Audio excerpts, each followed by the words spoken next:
What's going on, everyone? So today we're going to have a quick and simple video on how to convert a Word document into a PDF, also known as a portable document format.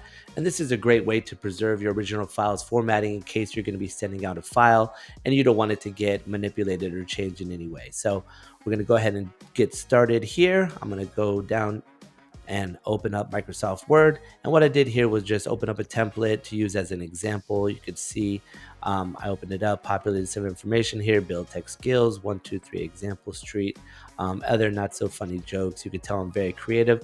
So what we have here is a Word file. So how do we go ahead and get this into a PDF?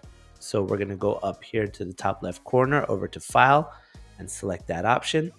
And we're going to scroll on down to Save As and then click on Browse. And what you can see here is that it defaulted with build text skills as the file name, since that was the text that I entered at the top of the template.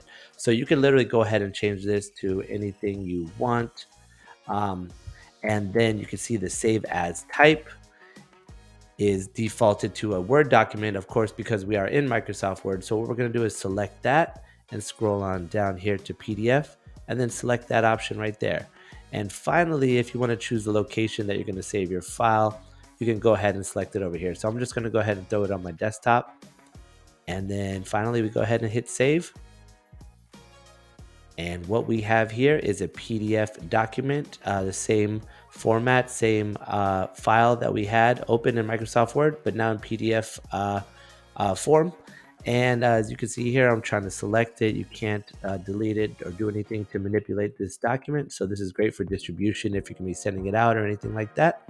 And yeah, so very quick and simple skill to have, but very, very helpful as well. And if you do like this video, please like, subscribe, and turn on notifications.